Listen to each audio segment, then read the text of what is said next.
Olá, sejam muito bem-vindos ao nosso segundo episódio do podcast Tem Me Quero, com a série Parentalidade às Claras. E hoje vamos explorar um tema muito importante, que é a alimentação durante a gravidez, e para isso trazemos uma convidada especial, que é a nossa nutricionista Joana Rodrigues, que está também grávida e que nos vai ajudar a explorar toda a questão da alimentação ao longo da gravidez, para que possamos ter este período, vivê-lo de uma forma mais prática, com mais conexão e com menos culpa. Por isso, bem-vinda, Joana, ao Obrigada. podcast.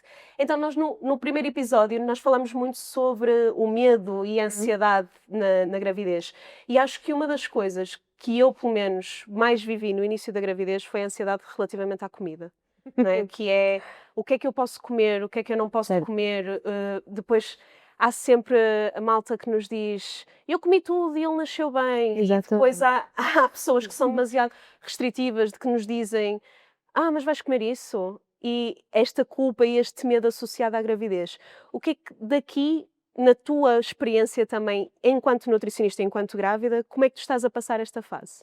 Olha, enquanto grávida estou a tentar levá-la de uma maneira muito prática, mas também porque e é uma coisa que aconselho a toda a gente fazer, fui procurar e obtive informação em sítios fidedignos, que aquela questão que tu estavas a mencionar de ouvir várias coisas e várias opiniões, é uma coisa que ainda nos vai deixar mais ansiosos e muito mais estressados, quando tu é uma fase completamente nova, em que tu já estás a passar por diversas alterações, existem muitas alterações hormonais, principalmente no primeiro trimestre, e depois existe toda esta questão de a pressão em fazer as escolhas, as melhores escolhas para o bebé, e então tu começas a tomar tudo como uma dúvida muito grande, ou seja, será que eu estou a comer bem? Será que eu estou a atingir as necessidades? Quais é que são as necessidades? Devo comer a mais? Devo comer a menos?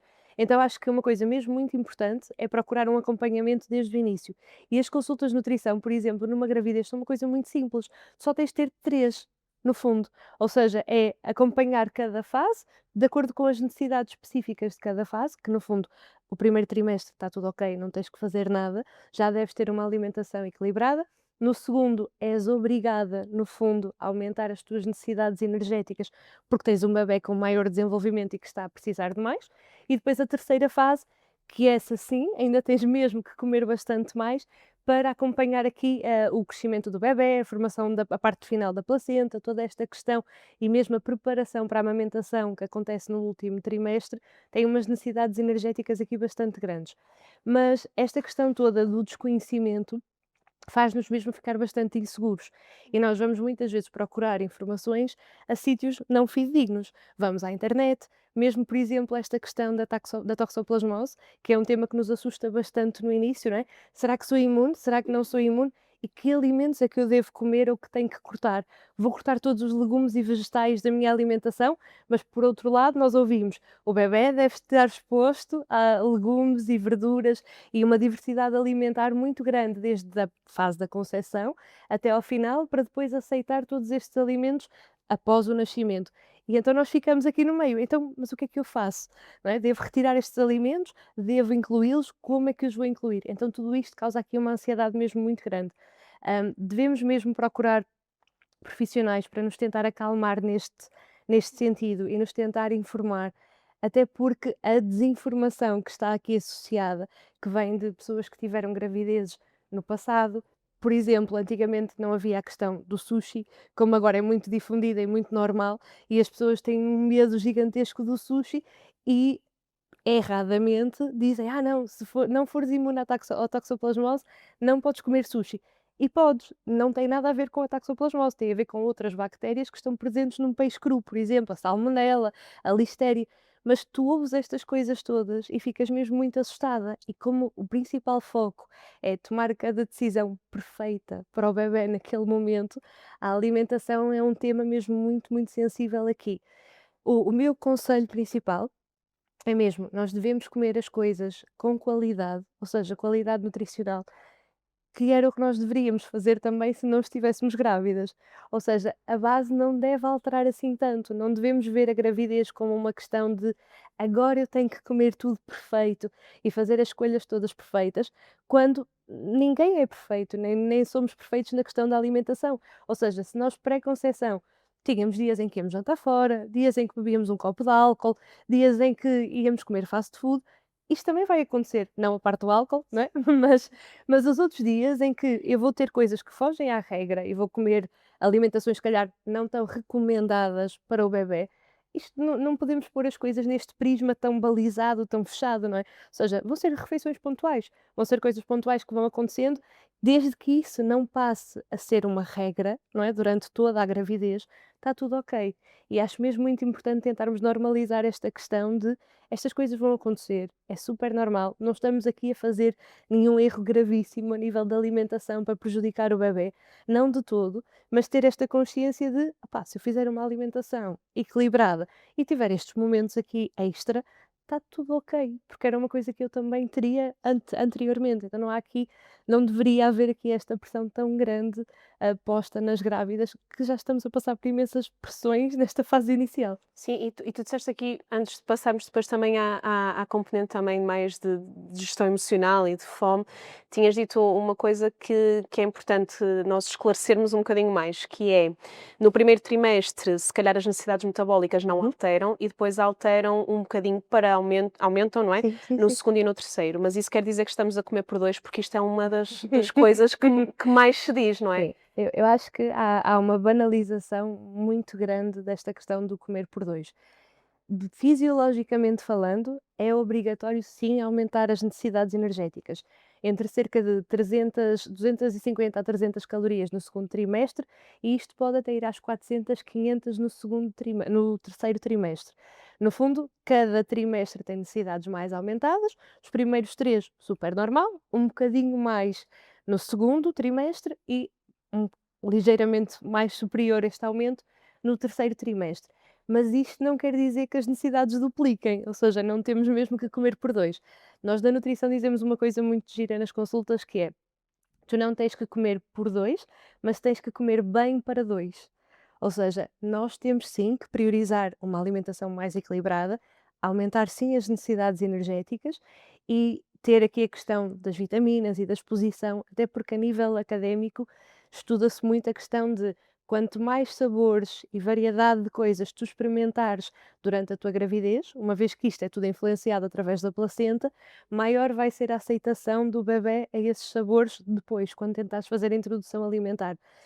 Então é uma coisa gira, do género, eu posso aproveitar esta fase para fazer estas coisas aqui, mas isto não quer dizer que eu tenha que pegar na minha comida e duplicá-la. Vai acontecer muitas questões aqui e é por isso que estes mitos às vezes vêm, que nós temos tendência a comer mais de alguns alimentos e não tanto de outros. Mas isto tem mesmo a ver só com a parte das questões hormonais que acontecem, em que nós temos um aumento da progesterona e dos estrogénios, e isto altera mesmo a questão do olfato, do paladar e dos centros de prazer cerebrais. Então, no fundo, há coisas que tu vais começar a não querer comer e há coisas que vais querer começar a comer muito. Isto é normal acontecer, não é uma ilusão de as grávidas agora que não gostam de umas coisas e gostam de outras, mas depois chegamos à parte dos desejos. Mas esta questão de, às vezes, eu não recuso alguns alimentos e tenho uma preferência maior por outros, vai fazer com que eu vá comer muito mais desses alimentos. E isto sim depois leva àquela banalização do comer por 2 ou: "Ah, não há problema, podes comer, estás grávida, come". E há problema sim. Ou seja, acho que não devemos mesmo banalizar as coisas assim, porque o risco para o bebé está muito ligado ao aumento que tu tens de peso não controlado durante a gravidez. Ou seja, se aumentares muito o peso e se, por exemplo, o risco de diabetes estacional também está muito ligado aqui, ou seja, a tua qualidade alimentar vai influenciar negativamente ou positivamente o bebé. Mas não pensarmos nisto naquela questão da quantidade, mas focarmos muito mais na qualidade. E acho que é uma coisa que as pessoas ainda não têm o total conhecimento desta questão de é suposto comer mais, porque é mesmo obrigatório a nível de necessidades energéticas para o bebé, mas não é tipo agora autoestrada e podes comer tudo o que quiseres e comer por 2 porque isso também acarreta alguns riscos.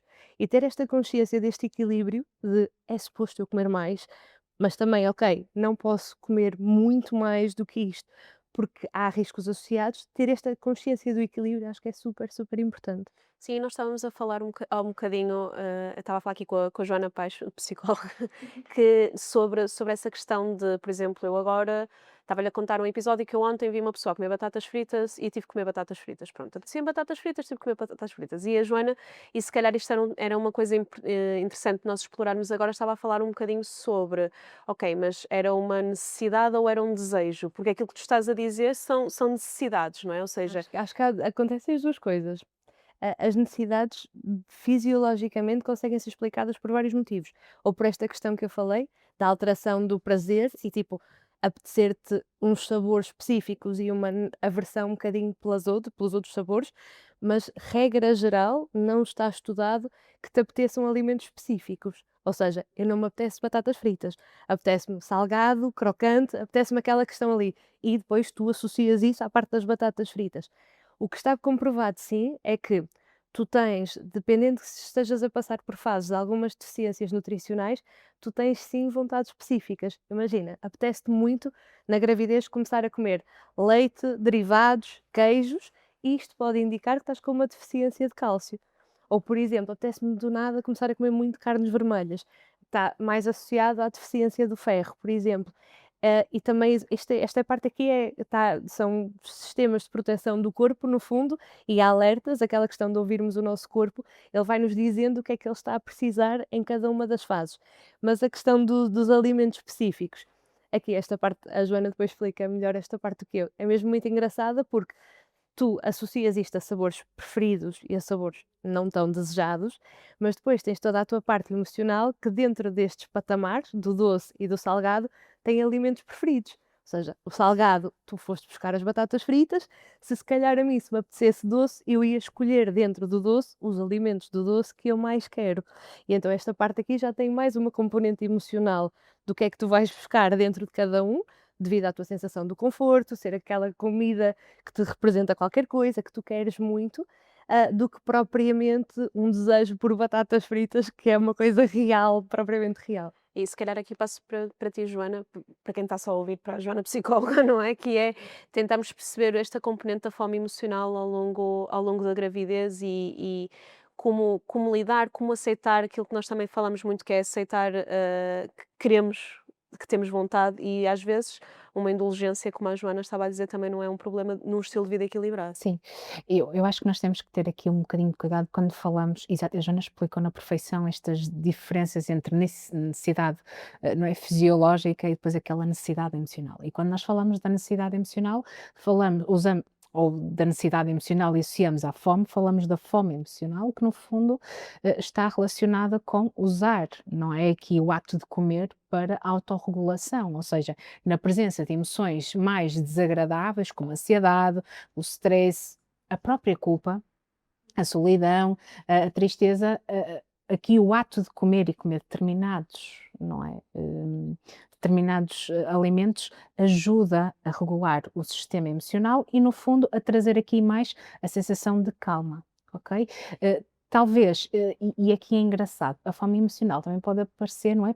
Por esta necessidade de conforto, que é eu estou a ir a algum sítio, a fazer algo que no fundo me está a agradar e é confortável e parece que expando aqui esta abertura de se calhar até comia aquele docinho, nem me apetecia tanto, mas o conforto, toda esta questão emocional gerada pelo ambiente também potencia a ingestão. O que é que surge muitas vezes? E depois lá está, há esta necessidade ou vontade, não é, de comer, mas depois temos também todo o revés, que é nós comemos na presença de emoções mais desagradáveis e depois surge aquela que é mais catastrófica, que é a culpa por ter comido, e aqui haver o equilíbrio. A Joana falou muito bem, o equilíbrio é o relativizar aquilo que ouvimos, aquilo que no fundo vem da parte externa, saber procurar aquilo que internamente vai ser melhor para nós. E o equilíbrio é muito importante. Então, a culpa como é que surge? Não por falha, não é? Mas por hiperresponsabilização. Vocês, no fundo, eu digo vocês porque estão a dizer que estão grávidas e todas as grávidas que nos estão a ouvir estão numa fase de incerteza, é tudo novo, é tudo desconhecido. Então o cérebro por si já está em fase de alarme. Atenção, se nós ouvimos por A, B ou C que não se pode comer o que quer que seja, nós ainda vamos sobreativar esse sistema de vigilância e tudo aquilo que fazemos vai ser como, será que está a ser bem? Será que não está a ser bem feito? E a culpa aumenta, mas a culpa aqui não vai corrigir nada. E tu há bocadinho me dizias que a culpa fazia com que tu até fizesses mais o mesmo Exatamente, ou comportamento. seja, o facto de usarmos, e aqui entra a fome emocional, de comermos na presença do stress, da ansiedade, ou mesmo até para conforto, aumenta a culpa. E depois a culpa, como sendo uma emoção desagradável, vai potenciar se calhar a ingestão de outros alimentos, que se calhar são considerados os mais saudáveis ou até recomendados para a gravidez e no fundo estamos aí contra, não é aquilo que é a recomendação a nível do profissional. Por isso, comer na gravidez é assim um ato de, de autocuidado, deve ser um ato de autocuidado, de compaixão, mas também de equilíbrio e de ser aqui no fundo também de compreensão, porque vai haver fases em que vão comer e vai surgir algum sentimento de culpa, mas também compreender o que essa culpa vos quer dizer, no fundo, e a todas as pessoas que nos ouvem, mas tentar também reenquadrá-la de novo na vossa experiência. Sim, eu acho que equilíbrio aqui é a palavra-chave, que é perceber que não é aquilo que eu faço num dia, é aquilo que eu faço no resto da semana, ou seja, o meu comportamento repetido, não é? Porque não é por eu, de vez em quando, eu apetece-me comer rabanadas e esta semana foram as E está rabanadas. tudo ok. Pronto, e está tudo ok. E comi 4 em 3 dias, pronto. Mas depois tentei colmatar um bocadinho com. Ou seja, não cheguei à parte de me sentir assim culpada por o ter feito, mas sei que, ok, agora, por exemplo, não vou descurar no exercício, ou não vou descurar na hidratação e no resto da alimentação equilibrada e agora já consigo controlar. Agora eu sei que se estivesse muito naquela de comi e não devia, ia estar repetidamente na minha mente aquilo, Para aquilo? Sim. não é? E o que é que isso te ia gerar no E fundo? ansiedade, não é? Ia gerar mais ansiedade, mais culpa, mais vontade de comer as rebanadas. E a Joana disse uma coisa super importante, que é aceitar as várias fases, porque com estas transições hormonais todas, os teus apetites vão variando muito ao longo da gravidez e cada gravidez é uma coisa mesmo muito única. Há pessoas que têm um apetite aumentado logo desde o início, há pessoas que não têm apetite nenhum. Vou dar um exemplo, por exemplo, dependendo da posição do bebé onde está e a pressão no estômago ou não, tu até podes ter uma redução do apetite, principalmente no último trimestre, que teoricamente é quando deves comer mais, mas se tens uma pressão mais aumentada dentro do abdômen e o teu estômago está mais pequeno, tu não consegues comer mais. E então também entra aqui aquela pressão de eu sei que tenho que estar a comer mais, mas eu não consigo. Então há muitas estratégias aqui de respeitar cada uma das fases. É, ok, eu estou enjoada com isto e estou a falhar redondamente na proteína. Deixa-me procurar outras fontes proteicas que eu consiga ir incluindo calmamente ao longo do dia. De, pá, consigo comer um ovo de manhã? Perfeito. Consigo comer um bocadinho mais de peixe à noite? Incrível. Não consigo comer os iogurtes agora? Ok, está tudo bem. Tipo, não me vou forçar a comer os iogurtes, nem vou criar aqui esta pressão. E nós ficamos muito preocupados com isto, de eu tenho que fazer o perfeito todos os dias e não controlamos estas questões que vão acontecendo do nosso corpo. A parte do último trimestre é mesmo muito engraçada, porque nós temos às vezes mesmo que fazer aquela gestão que fazemos muitas vezes com as crianças, que é não consegues comer tudo agora, está bem, comes 6 ou 7 vezes por dia, pedacinhos pequeninos, e está tudo ok, mas tu vais conseguir chegar lá respeitando o teu corpo e as mudanças todas que vão acontecendo em cada fase, que são mesmo, mesmo, mesmo muito únicas. E ajustar as expectativas aqui, não é? Super. Porque nós às vezes temos, lá está, falámos sobre isso no primeiro episódio, que eu acho que a gravidez gera sempre naqueles chavões muito grandes, não é? Mas ajustar a expectativa, aquilo que estavas a dizer é muito importante. Ok, eu não consigo comer isto agora, eu tenho que introduzir isto na minha alimentação, vou comer um bocadinho, certeza. não é? Imagina que é, ou é um alimento que eu não gosto mesmo. Ok, se eu não gosto mesmo, se calhar existe outra alternativa que eu posso procurar e ingerir esse alimento de outra forma e suprir as minhas necessidades. E eu estou a ouvir-vos a falar e na minha cabeça passa de género. Isto é muito simples, que é, se nós conseguirmos deixar aí tudo aquilo que é pesos externos, pesos internos a nível de crenças, ou seja, de como é que eu deveria estar, o que é que eu deveria fazer, o que é que eu deveria comer, conseguem sempre comprometer, e no fundo é a base, comprometer com valores que vos ajudam, no fundo, a redirecionar para comportamentos de autocuidado, que é, eu não vou comer muito porque no fundo Não consigo. não consigo, mas vou-me comprometer a comer 6 a 7 vezes. Eu comi 4 rabanadas. Então vou-me comprometer, se calhar, agora a saber controlar aqui os meus índices de glicemia, de açúcar, para conseguir arranjar um equilíbrio. Aceitação, equilíbrio, limites, redefinir expectativas acabam por ser, no fundo, chavões para todas estas nossas intervenções. Acho desculpem, mas eu achei que era Sim, importante sim. porque era isto que me estava a surgir. Sim, e é importante. E, por exemplo, uma das coisas que eu vejo nesta questão do equilíbrio e das expectativas e de gerir isto tudo também é a questão do aumento de peso, não é? Há bocadinho estavas a falar de uma coisa importante, que é, ok, eu posso ter uma indulgência e comer, pronto, as minhas quatro, não foram quatro, foram três, mas pronto, agora estou a pensar, a quarta não fui eu.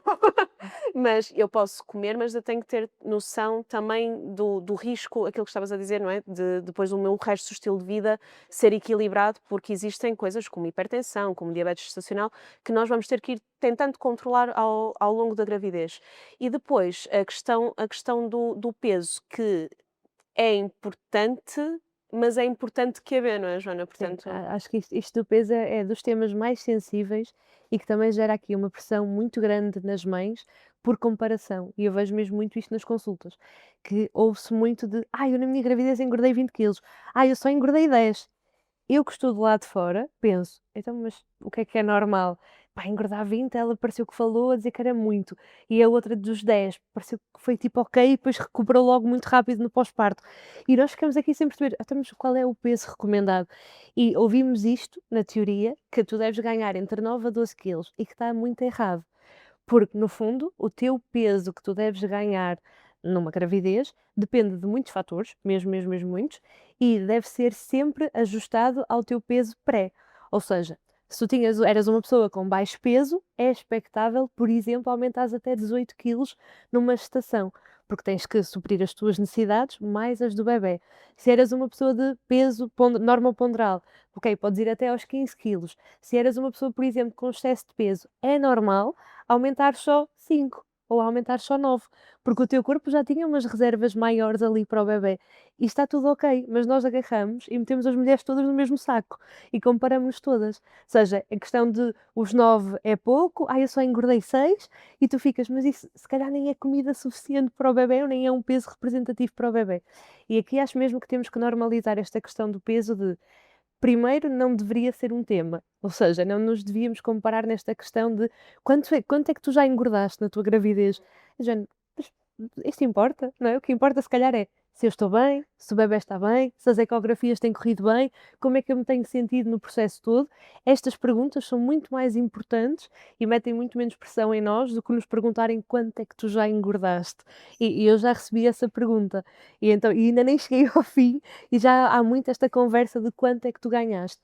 E depois ter a consciência de eu não controlo muito deste aumento de peso, porque existem coisas aqui como placenta, o peso do próprio bebé, um aumento do volume sanguíneo para suprir as necessidades que tu também não controlas, a questão, por exemplo, do aumento do volume mamário ou do útero, também não controlas, quanto é que as tuas mamas vão aumentar ou não, e depois, por exemplo, numa fase final, existe mesmo aí sim um aumento das reservas de gordura do teu corpo para preparar a amamentação. Ou seja, todos estes fatores, tu não controlas nada. Então estamos aqui tão preocupados com um número na balança e com uma questão do peso e quanto é que vamos ganhar, quando 90% disto, pá, não depende diretamente da minha alimentação e das minhas escolhas. O que é que eu devo ter consciência? Sim, eu sei que este peso é um equilíbrio, é um valor de segurança que eu não deveria ultrapassar e ser seguida ao longo da gravidez para perceber o que é bebé e o que é peso que representa mesmo ali um peso útil, biológico e fisiológico que vai ser usado e o que é que eu estou a fazer na minha alimentação. Mas ter esta consciência de não devemos nesta fase estar preocupados com o tema gordura e com o que é que estamos a aumentar. Devemos estar mais preocupados sim com saúde, como é que eu me sinto, como é que o bebé está, como é que isto se representa a nível das análises que eu vou fazendo ao longo da gravidez e das ecografias, e se isto tudo estiver ok, ok, está ótimo, não tenho que estar preocupada com o valor na balança. Uma coisa aí importante é a comparação, não é? Porque estas questões normalmente surgem por comparação. Com as Ok? outras Ou seja, por grávidas. exemplo, a mim nunca me perguntaram, eu até estava a dizer ali fora que se me perguntassem eu nem fazia ideia, não sei, mas que a questão é, eu quero saber quanto é que tu ganhaste para saber se o que eu ganhei é normal Uhum. e para me sentir melhor ou Ou para não. ver se tenho que estar atenta, não é? Portanto, Joana, Joana, psicóloga, para quem nos está a ouvir, que eu estou aqui a virar, mas porque é que nós temos tanto esta tendência à comparação e a tentar procurar no outro a experiência para saber se a nossa está a correr bem ou não? Porque no fundo é um mecanismo, lá está, do nosso sistema de proteção contra a ameaça, não é? Para tentar controlar a situação e nos levar àquilo que é perfeito ou ideal, ou seja, é uma tentativa de controle. Como os outros já fizeram, e parece-me que aquilo é bom, porque a verdade é que nós atualmente vivemos na era das vitrines. Tudo o que está na vitrine é bom, é saudável, é feliz. E então nós, no fundo, queremos ser igual. Então, e as redes sociais são um palco maravilhoso para esta comparação. E o que é que acontece? Se nós vemos determinadas influencers ou até partilhas a romantizar todo o processo, nós também queremos aquilo, queremos aquela perfeição. E tendemos a comparar, que é para saber se estamos a fazer bem. E isto é natural. Porquê? Porque é uma adaptação do nosso cérebro, do nosso sistema, para tentar controlar toda a incerteza que está inerente ao processo da gravidez. Sim. Que é muito, portanto. E agora, e depois esta incerteza da gravidez vem daquilo que são as nossas alterações todas, não é? Nós mudamos muito e mudam aquilo que estavas a dizer no início, que é mudar as nossas preferências alimentares, Sim, é tudo, normal. tudo muda, e inclusive aquilo que eu gosto e aquilo que eu não gosto, não é? Portanto, depois como é que nós conseguimos, Joana, explicar as aversões alimentares, ou seja, eu antes adorava aquele alimento e agora não suporto, não consigo cheirar. Isso tem mesmo a ver com alterações hormonais e eu também explico muitas vezes isso a conversar com as pessoas do género, é normal e é transitório, mas pode não ser. Ou seja, às vezes pode ficar alguma aversão ali a algum alimento depois, porque também o teu corpo entra muito num sistema de proteção para o bebé. Ou seja, às vezes basta haver um cheiro que não te foi tão confortável de um alimento que tu até gostavas, mas sentiste aquele cheiro e o teu corpo assumiu isso como uma ameaça para o bebé. Então tu começas automaticamente a recusar aquele alimento e não consegues explicar porquê. Era uma coisa que tu gostavas, mas são mecanismos aqui hormonais de defesa que acontecem para o bebé. E acontece mesmo aqui na parte do estrogênio e da progesterona, o aumento disto faz mesmo alterar a maneira como as tuas papilas gustativas e as olfativas recebem os sabores. Então, e depois tu tentas categorizar muito isto, ou seja, há aquele sabor que eu não gosto, quais é que são os alimentos que estão dentro daquele sabor? Então eu vou excluí-los a todos, porque agora já não gosto deles todos. E se calhar até gostavas, se os fosses tentar isoladamente, mas como o corpo só reconhece sabores específicos, acaba por excluir essa parte toda. Mas isto é uma coisa bastante comum de acontecer, como há pessoas que não têm qualquer tipo de alteração durante a gravidez toda. Tipo, Mas no caso conseguem. disso acontecer, desculpa interromper, é Sim, suposto forçar não. ou deixar ir e É arranjar suposto alternativas. deixares ir e arranjares alternativas. Há mesmo muitas alternativas para as coisas, ou seja, excluís os lácteos, metes uns ovos ali no meio, consegues meter uns queijos. Dentro dos queijos tens uma gama muito diversa de coisas que consegues usar ou não, desde o creme ou às fatias, tu consegues arranjar aqui algumas substituições. E é importante aqui falar de uma coisa também, que estava-me a lembrar agora, que é a questão dos desejos e desta questão das aversões e das preferências. É muito normalizado esta questão dos desejos e tem uma base fisiológica que vem disto, das aversões que tu crias e dos alimentos preferidos, ou por proteção, ou porque aquele sabor está muito ok. E então, como tu entras aqui nesta jogada, depois entra aqui a parte social e cultural em que é suposto uma grávida ter desejos. E tipo, não é. Não é? Mas como é que tu sabes o que é um desejo? Exa- É porque eu não sei o que é um desejo. Exato. Eu às vezes eu posso dizer, eu apetece-me e às vezes o meu namorado diz, mas isto é um desejo? Eu assim, sei lá, não sei, apetece-me, mas também já me apetecia antes de estar grávida coisas. Obrigada. Eu não sei. É que é exatamente isto, é mesmo isto, há alterações aqui e tu tens alimentos preferidos e tu tens aversões, mas como está tão cimentado a nível cultural, a grávida tem desejos, tu dizes que, olha, epá, tipo, apetece-me coisas mais doces agora, tem a ver com esta alteração do teu paladar, mas na sociedade tu estás a ter um desejo por doce, então vamos ter que comprar doce agora para a grávida porque ela quer.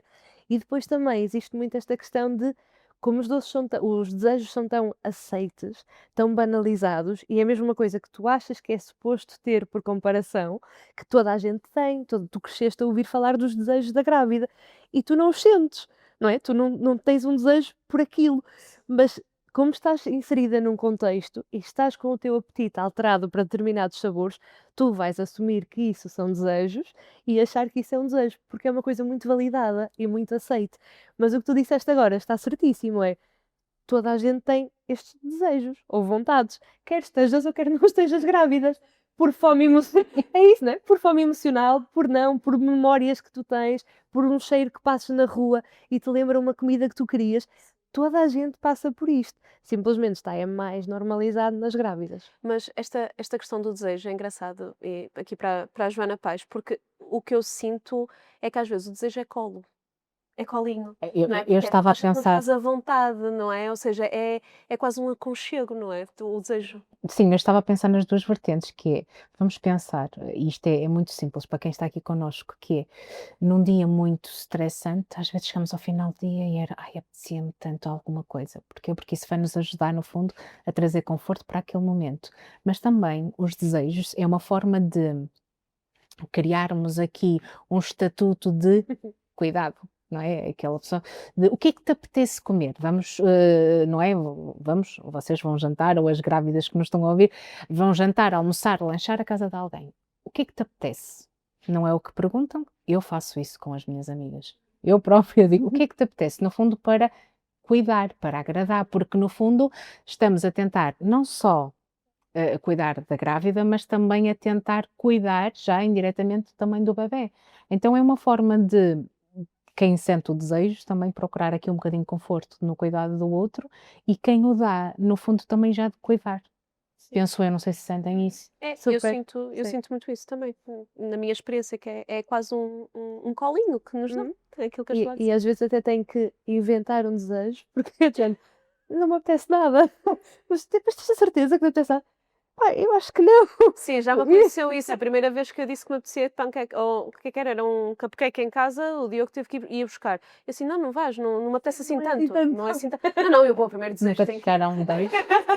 Tenho que ir. Nunca te chegaram 10 cupcakes a casa? Não, não, senão eu era menina. Mas a verdade é que é um bocadinho carinho também esta questão do desejo. E agora nós estamos a ficar aqui no final do tempo e eu queria terminar assim, Joana, com algumas questões mais práticas, não é? Porque eu acho que neste episódio, se não esclarecermos isto ou se não falarmos sobre isto, quem nos está a ouvir vai ficar triste, que é, então, o que é que eu posso comer e o que é que não se pode comer mesmo de todo na gravidez? Ou seja, aquilo que devemos ter mais cuidado, aquilo que devemos, por exemplo, o álcool e o tabaco já sabemos que é proibido, não há situação alguma em que se possa fazer, mas há coisas que se calhar, aquilo que estavas a falar do sushi, Certo. diz-nos assim, Ok. posso, não posso, No mais ou menos. geral, nós podemos tudo. Ou seja, excluindo, obviamente, o álcool e excluindo o tabaco, não é? Que não entra aqui na categoria. Esses dois são tipo mega proibidos, mas o resto nós podemos tudo. E o que é que entra aqui depois em particularidades?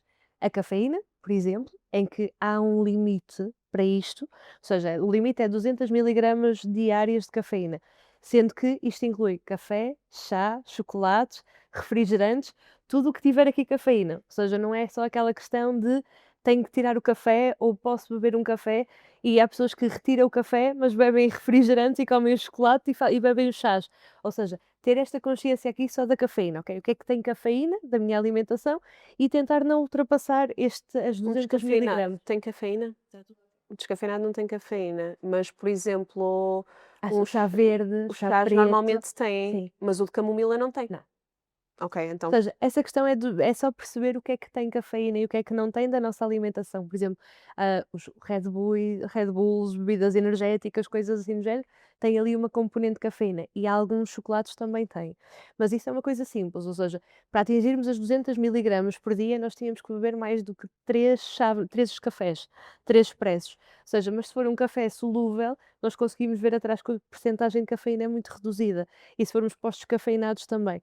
Mas é a única coisa assim que nós temos que ter mais consciência de não ultrapassar, é a parte da cafeína. E depois a nível de alimentação particularmente dita, as únicas coisas em que temos que ter cuidado é com a questão de quem não é imune à toxoplasmose, que essas pessoas sim são as únicas que têm recomendações próprias para elas. Ou seja, os legumes mal lavados, os legumes crus, a questão das carnes não cozinhadas, as carnes fumadas e a questão do peixe cru só entra aqui num excesso de zelo bastante grande, porque não sabemos as condições dos restaurantes de armazenamento e da preservação do peixe cru e pode trazer aqui algumas bactérias, como a questão da listéria e a salmonela, que nós sozinhas conseguiríamos lidar bem com essa bactéria, tínhamos uma gastroenterite, uma diarreia, uma coisa assim do género, e estava ok, mas neste estado, não é, em que estamos grávidas, convém evitar estas infecções por parasitas, porque podem trazer mesmo ali algum dano para o bebê. Mas no fundo, não é assim nada de mega alarmante. Existe sim a parte da toxoplasmose, existe esta parte aqui do peixe cru só nesta questão, mas por exemplo, se formos ao sushi e comermos o sushi frito, está tudo ok. Qual é que também é às vezes o problema da questão do sushi? Eles usam muitos vegetais crus lá dentro das pecinhas, ou seja, entra na categoria dos vegetais que podem estar ou não mal lavados, que é uma coisa que às vezes nem pensamos, mas entra na mesma categoria. De resto, nós devemos priorizar uma alimentação o mais equilibrada possível, ou seja, uma variedade grande de frutas e legumes, idealmente usar aqueles produtos próprios para lavar os legumes, ou seja, não é só o vinagre, que o vinagre não é Sempre aproveitar, desinfetante. sim. Ou seja, há mesmo produtos para desinfetar as coisas que nós comemos, frutas com casca, lavá-las bem, mas não excluir isto da nossa alimentação é mesmo super importante.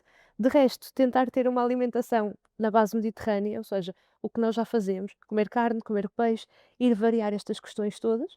Existe agora algum alerta para alguns peixes que têm um maior teor de mercúrio, mas estas listas encontram-se na net em qualquer lado. Ou seja, são peixes de alto mar que têm ali um maior teor de mercúrio, mas que honestamente eu não sigo nenhuma grávida que come esses peixes. Tubarão, não é? Ou seja, eu não sigo ninguém que come esses peixes com frequência na alimentação, e não é por comermos uma vez que a coisa vai ser dramática. Existe também agora esta alerta para o atum enlatado, porque algumas latas de atum foram testadas e têm a contaminação dos metais para dentro do atum. Também é uma coisa de alerta, mas estamos aqui a entrar em coisas que acaba por acarretar um perigo para toda a gente e não só para as grávidas, não é? São aqui só pequenas questões. Mas de resto, a alimentação deve ser o mais variada e mais equilibrada possível e ter sim os momentos em que vamos comer coisas se calhar não tão saudáveis, que incluam aqui uns fritos, uma maior porcentagem de gordura saturada, um alimento um bocadinho com mais sal, porque o nosso corpo, quer numa situação normal, quer agora na situação da gravidez, consegue lidar perfeitamente com estes excessos e estas coisas que fujam do padrão. Mas de modo geral, não há assim nada que seja proibido comer na gravidez. Há sim estes pequenos ajustes que nós temos que fazer. Sim, acho que ficou só. E os queijos? Eu Ah, adoro queijos. E há uns que queijos são é os cuscudos. pasteurizados, Uhum. teoricamente, entra na mesma ótica das coisas cruas e das coisas que possam ter ou não ali bactérias ou fungos ou parasitas. Se um queijo for curado e estiver pasteurizado, ou seja, um queijo que tu compras no supermercado, eles dizem mesmo atrás, na questão dos rótulos, se é queijo pasteurizado ou não. Ou seja, um queijo fresco que tu vais comprar um requeijão à padaria. Se calhar não, porque não sabes as condições em que aquilo foi, se sofreu pasteurização, as condições do armazenamento, se calhar eu não arriscaria. Mas se fores muito conservadora, também não vais arriscar não estando grávida. Acaba por entrar um bocadinho na mesma ótica. Mas nesta questão, os queijos pasteurizados são os únicos mais indicados. Acho que eu já sei, já fiquei Eu aprendi Eu imenso. já aprendi muito hoje. Eu aprendi para quando estiveres. Obrigada, Joana Rodrigues, que é nutricionista, para quem nos está a ouvir, e obrigada também à Joana Paz, psicóloga. E foi o segundo episódio. Obrigada.